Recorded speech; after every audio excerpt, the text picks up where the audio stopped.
बढ़ा रहे हैं, बना रहे, ये पूछ रहे थे।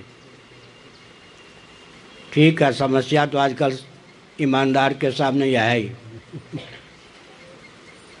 धर्मात्मा मानवोचितशील से संपन्न व्यक्ति के मनोबल को तोड़ने के लिए सारे प्रकल्प हैं आजकल। धर्म के मार्ग पर कोई चल न सके, न्याय के मार्ग पर चल न सके, इतनी यातना दो, इतना है कि उसका मनोबल चकनाचूर हो जाए, विक्षिप्त हो जाए, इसी के सारे उपक्रम हैं। 3 नीचे, बीच में ऊपर, 3 का आश्रय। ऊपर ईश्वर ब्रह्म परमात्मा भगवान, बीच में धर्म और नीचे संघ। समझ गए? मनोबल उद्दीप्त रहेगा। ठीक है ना? उत्तर 3 कालम। सज्जनों की कमी यह है कि संघ नहीं बना पाते, पिस जाते हैं। अगर सज्जन है तो कम से कम 10 व्यक्ति मिलकर चले तो सामने वाला सोचेगा कि इनकी ओर आंख तरेरे नहीं कि कुछ महंगा पड़ सकता। ऊपर ईश्वर, बीच में धर्म, नीचे संघ बल, तब जाकर पिसने से बच जाएंगे, मनोबल उद्दीप्त रहेगा। आप देखते हैं ना, कल तो वहाँ भी बोले थे कम्युनिज्म की धिज्जी उड़ा दी उन्हीं के घर में जाकर। कहाँ डरे हम? उनका मनोबल दुर्बल हुआ या मेरा मनोबल दुर्बल हुआ? बस। अच्छा, बार एसोसिएशन इलाहाबाद में,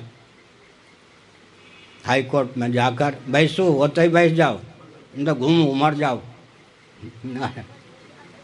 हाँ, बार एसोसिएशन इलाहाबाद में संविधान की हमने समीक्षा की तो किसने हमको जेल में डाल दिया। मनोबल को उद्दीप्त रखने के लिए चौथा भी और एक है बार। जज स्वामी को जानते थे? विपिन चंद्रानंद सरस्वती। एक बार हम मिलने गए तो उन्होंने कहा आपको जो ना हो जाए वही कम, जो ना हो जाए वही कम, जो ना हो जाए वही कम। तो हमने कहा ये क्या पहेली है, क्या मुहावरा है, क्या बोल रहे हैं आप? उन्होंने कहा कि राजाधिराज से आप मुठभेड़ करते रहते हैं, जो ना हो जाए वही कम। उनका अपनत्व था इसलिए। हमने कहा राजाधिराज कौन है? अरे आपको पता है कलयुग है, कलयुग से मुठभेड़ करते रहते हो आप, कुछ भी हो सकता है, कोई भी ठाई कर देगा। हमने कहा ना, कलयुग का राज्य है ही नहीं। किसका राज्य? हमने कहा गोपाल का राज्य, भगवान का राज्य, गुरु ग्रंथ गोविंद का राज्य है। छांदोग्य उपनिषद और बृहदारण्य के अनुसार मैं बोल रहा हूँ। एक चक्रवर्ती नरेंद्र है कोई, और मान लो एक क्षेत्र में वो तो सीधे राज्य करता हुआ नहीं दिखता, वहाँ जमींदार कोई और है, राजा और कोई है, लेकिन चक्रवर्ती नरेंद्र के शासन के क्षेत्र में भी ही वो राजा है या नहीं?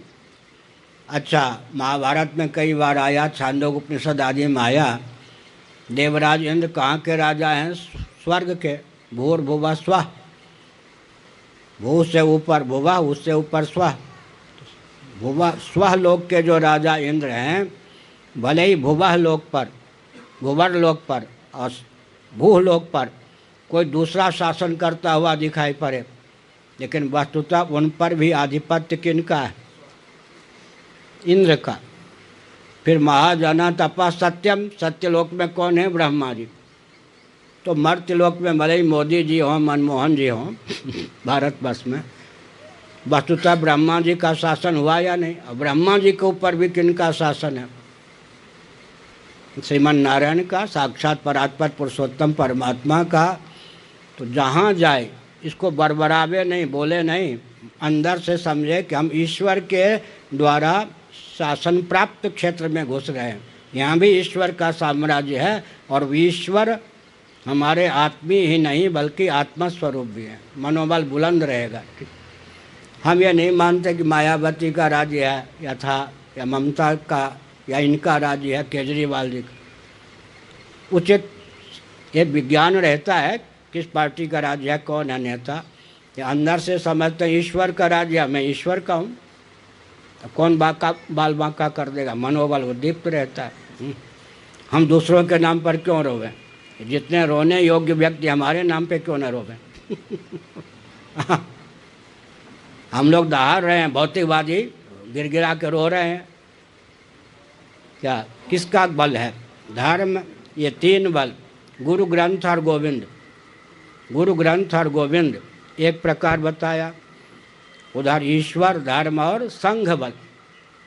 संघ बल नहीं रखेंगे तो अभी उड़ीसा सरकार ने क्या किया, हम जब शंकराचार्य हुए थे 2.5 एकड़ में हमको मठ मिला था, समझ गए?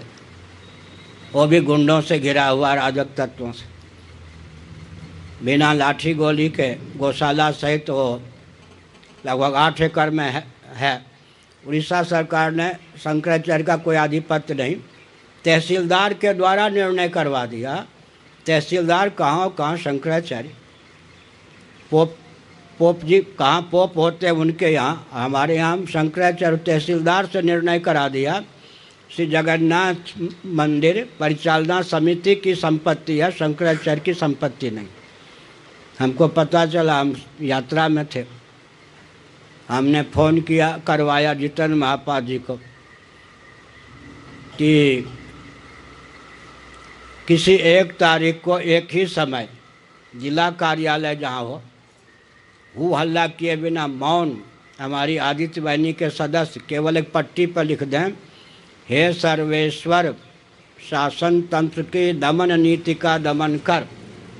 मौन केवल खड़े हो जाएं, थोड़ी दूर चल लें, बोलें कुछ नहीं, न जिंदाबाद न मुर्दाबाद। एक ही समय में एक ही तारीख को 22 जिलों में ऐसा काम हुआ। अब मुख्यमंत्री की ओर से सूचना आ गई कि क्या क्या कठिनाई है मठ, हो गया ना। संघ बल ना होता तो कोई रेल की पटरी उखाड़ना, मुर्दाबाद कुछ नहीं। लेकिन और ऊंची बात है, ऊंची बात क्या है, परशुराम जी अकेले थे या बहुत से सैनिक? अकेले थे। अकेले भी एक गुरु गोविंद सिंह ने कहा ना, 1.25 लाख से एक को भिड़ा दूंगा। वो बल कहाँ से आता है? संध्या वंदन से। नेत्र और सूर्य की एकता का चिंतन करेंगे तो सूर्य की शक्ति जीवन में प्रतिष्ठित होगी या नहीं? मन और चंद्रमा की एकता का चिंतन करेंगे तो चंद्रमा में जितनी शक्ति है उतनी शक्ति मन में आएगी या नहीं? वाणी और अग्नि की एकता का चिंतन करेंगे तो हर व्यक्ति अकेले दिखेगा, लेकिन वो संघ बल होगा या नहीं? मैंने गुप्त रहस्य बताया, आप बहुत लाडले प्यारे हो मेरे। क्या दिखाई पड़ेगा एक व्यक्ति, लेकिन उसके साथ लाखों व्यक्ति, करोड़ों व्यक्ति होंगे। और ऐसे व्यक्ति समष्टि की यही आराधना, समष्टि और व्यष्टि के एकत्व का चिंतन करने वाले ऐसे 10 व्यक्ति हो जाएं तो कहेंगे इनके साथ तो कुल 10 हैं भाई, ये 11वें हैं, एकादश रुद्र। वो समझते नहीं कि अरबों हैं इनके पास। तो मनोबल यूँ दीप्त रहता है। अध्यात्म और अधिदैव की एकता का चिंतन करने वाले का मनोबल बुलंद रहता है। और कोई प्रश्न?